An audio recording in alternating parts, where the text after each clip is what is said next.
नमस्कार, आप देख राजधानी समाचार। बात की जाए मध्य प्रदेश को युवाओं को मध्य प्रदेश के तत्कालीन मुख्यमंत्री शिवराज सिंह चौहान ने कई योजना के अंतर्गत नौकरियां दी। उसी में से एक मुख्यमंत्री जनसेवा मित्र के माध्यम से एक योजना निकाली, उसके अंतर्गत नौकरियां दी।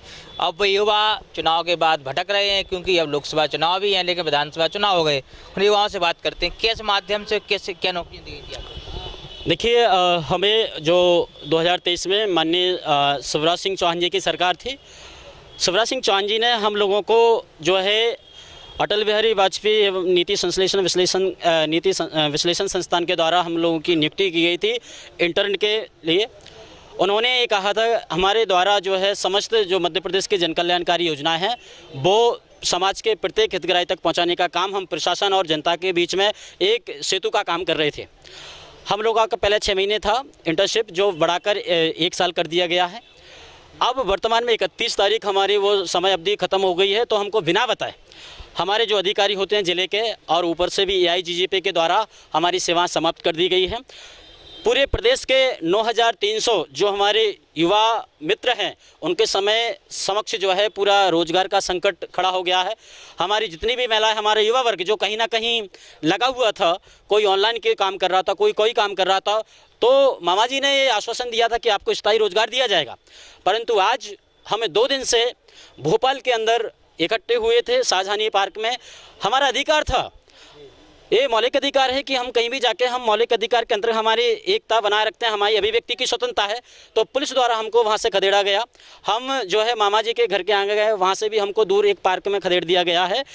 जब मामा जी से मिलना हुआ 3 बजे, तो उन्होंने किसी भी प्रकार का आश्वासन नहीं दिया। उन्होंने ये कहा कि अब मेरी जो है मैं केवल आश्वासन नहीं दे सकता हूँ, ये मेरी ताकत में नहीं है, और मैं अगर इस प्रकार से खड़ा हूँ तो चीज़ें ये होंगी कि मैं ही सत्ता की तरफ जो है अपना आंदोलन का रूप दे रहा हूँ।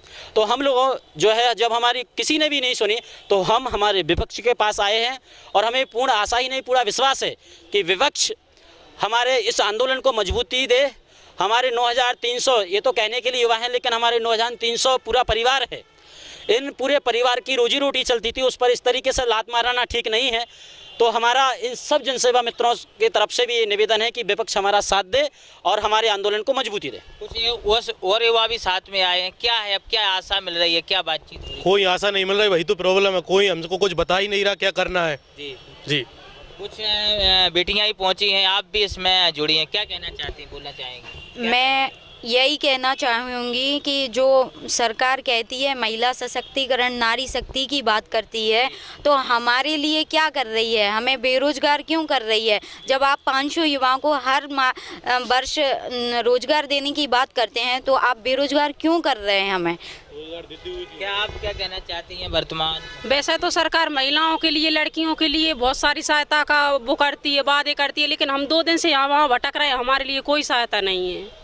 आप कुछ कहना चाहती हैं? हमें यही कहना चाहती हूँ कि हमारे जो 9000 और से मतलब परिवार हैं और जो जनसेवा मित्र हैं उनको रोजगार दिया जाए, और उन्हें आश्वासन की ज़रूरत नहीं है, उन्हें रोजगार की ज़रूरत है, उन्हें स्थायी रोजगार दिया जाए। हम सब की यही मांग है और हमारे परिवार की भी यही मांग है। तो रोजगार के लिए सब भटक रहे हैं तमाम युवा। आप कांग्रेस कार्यालय पहुंचे हैं और नेता प्रतिपक्षों से आशा लगाई। मैं आपकी मीडिया के जरिए सरकार से बोलना चाहूँगा कि अगर सरकार वादे पूरे नहीं कर पाती है तो झूठे वादे ना किया करे। उनकी पूरी वीडियो है, 15 अगस्त के दिन भी उन्होंने बोला था भरे मन से कि जनसेवा मित्र को राशन बंटवाने का काम दिया जाएगा, विवेकानंद खुलवाया जाएगा, उसमें लगाया जाएगा, पर ऐसा कुछ भी नहीं हुआ और इनकी सेवा निरंतर बढ़ती रहेंगी। ये भी उन्होंने इलेक्शन के पहले जब वो मुख्यमंत्री थे उन्होंने वादे किए थे आपकी ये सब चीज़ें पूरी होंगी, मगर अब वो मुख्यमंत्री नहीं बचे तो मोहन सरकार उनके वादे पूरे नहीं कर पा रही है। तो इसलिए हम लोग इधर आए हैं कि विपक्ष का साथ लेके कि इसका कुछ सहयोग मिले और हमें सफलता मिले। अगर हमको कोई सड़कों पर नहीं सुन रहा तो हम चाहते कि विपक्ष हमारी जो आवाज़ है वो विधानसभा में उठाए, और विधानसभा जो है इस आवाज़ में वहाँ हमारी आवाज़ को बुलंद करे। आप भी ये युवा क्या कहेंगे, अब क्या आशा है? सर, मेरा नाम है संदीप यादव, मैं CM जनसेवा मित्र बिलोंग करता हूँ विदिशा जिले से। तो जो लाडली बहना का फॉर्म हमने ही भरवाए थे, वो टर्निंग पॉइंट साबित सत्ता में हमारी बदौलत है। GRS और सहायक सचिव जिनने सबने बस्ता फेंक दिए थे उस टाइम पे, हम आगे आके हमने काम कराया, फॉर्म भरवाए, KYC करवाई लोग बागों के, और हमको ही मतलब रोजगार नहीं दिया जा रहा है। हमको छोटा रोजगार था वो भी जा रहा है, उसमें भी दुख है, क्या कहेंगे आप? मैं मुख्यमंत्री माननीय मोहन यादव जी से आग्रह करता हूं कि आप इन लोगों के बारे में कुछ सोचें। इन लोगों ने, सब लोगों ने अपने अपने जो लोग पढ़ाते थे उनने अपनी स्कूल से इस्तीफा दे दिया, या जो लोग खुद पढ़ते थे उनने पढ़ाई छोड़ दी, कुछ मतलब अपने अपने काम सबने छोड़ दिए और इसी में लग गए। तो अब हमारा भविष्य अंधकार में ही है, लगभग 1 साल से पढ़े नहीं है बिल्कुल भी। तो अब क्या करेंगे? आप मोहन यादव जी से पूछिए क्या कर सकते हैं। क्या कहना चाहते हैं आप? मेरा कहना ये है कि सरकार ने अभी बोला कि हम 90,000 लोगों को 1 साल में रोजगार देंगे। आप 10,000 लोगों को हटा रहे हो। 10,000 लोग नहीं, 10,000 परिवारों का आप क्या करोगे? 10,000। तो हमारा कहने का मतलब ये है कि आप स्थायी करिए। अटल बिहारी सुशासन संस्थान आज 31 तारीख को हमारा जो कार्यकाल इंटर्नशिप का वो समाप्त हुआ था, उसके बाद अटल बिहारी सुशासन संस्थान ने कोई भी प्रतिक्रिया क्यों नहीं दी? बाकी हमको तोड़ने का काम किया है। तो सरकार स्पष्टीकरण दे कि हमारा आगे क्या होगा और आगे क्या कार्य योजना होगी, क्योंकि इंटर्नशिप में सर, इंटर्नशिप सीख के आप क्या कहना चाहते हैं? आप भी मुख्यमंत्री सेवा मित्र से आए। यहाँ पर जितने भी जनसेवा मित्र आए हुए हैं सभी शिक्षित हैं और सभी लगभग ग्रेजुएशन और पोस्ट ग्रेजुएशन करके बैठे हुए हैं। और मुझे ये लगता है कि सरकार ने जो वादे किए थे वो सरकार अपने वादे से मुकर रही है। सरकार को 9,300 जनसेवा मित्रों को बेरोजगार नहीं करना चाहिए, रोजगार देना चाहिए, स्थायी रोजगार मिले। कौन से जिले से आना हुआ? सिवनी जिले से। आप कौन से जिले से हैं, क्या नाम है? अशोकनगर जिले से। मेरा नाम धर्मेंद्र बैरागी है, मुख्यमंत्री जनसेवा मित्र हूँ। जैसा कि मुख्यमंत्री जी ने बताया था कि प्रत्येक 50 परिवार पर एक जनसेवा मित्र को नियुक्त किया जाना था, लेकिन उन्होंने हमारी सेवा समाप्त कर दी 31 जनवरी को। नमस्कार, अशोकनगर से हूँ मैं।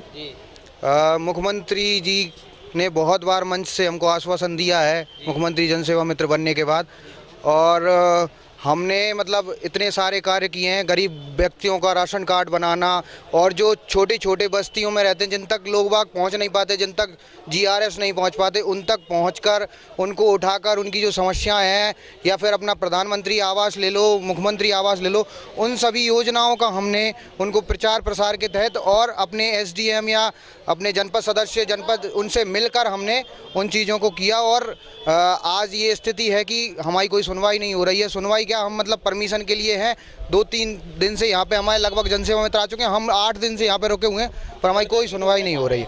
ये मान के चलिएगा कि हमको कहीं पे बैठने के लिए भी वो नहीं रखा जा रहा है। हम केवल एक ही इच्छा लेके आए हुए थे कि हमको हमारा कार्यकाल जो है स्थायी किया जाए, और हम सभी जनसेवा मित्र जो अभी तक कार्य कर रहे हैं, इतने कार्य किए हुए हैं, जो आंकड़ा देखें तो बहुत सारे, तो उनको हम और अच्छे से कर पाएँ और मध्य प्रदेश को पूरे भारत में समस्त ऊंचाइयों तक छू पाएँ। सारे रोजगार सहायक सचिव आदि इत्यादि हड़ताल पे थे। उस समय में आज तक ऐसी कोई भी योजना इतने कम समय में इम्प्लीमेंट नहीं हुई है, जिसमें लाडली बहना में हम जनसेवा मित्रों का अहम भूमिका थी, और हमने सरकार का साथ दिया। अभी सरकार की बारी है हमारा साथ दे और हमें रोजगार प्रदान करे।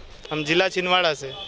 ये कहते हैं मुख्यमंत्री जो जनसेवा मित्र हैं उनके तमाम पदाधिकारी हैं, पदाधिकारी कहें या नौकरी से जिनको निकाला गया, समाप्त की गई है, अब वो युवा मध्य प्रदेश के भटक रहे हैं। आशा यही है कहीं मध्य प्रदेश कांग्रेस के जो नेता प्रतिपक्ष उमंग सिंगार वो इस मुद्दे को विधानसभा में उठा, कहीं ना कहीं युवाओं को फिर से रोजगार मिले। रोजगार की बात वही बहुत कही जाती है मध्य प्रदेश में, लेकिन खास देखा जाए आमतौर पर युवाओं को रोजगार अभी तक नहीं मिल रहा सही तरीके से। जुड़े हमारे साथ न्यूज़ रिपोर्ट, कांग्रेस कार्यालय भोपाल।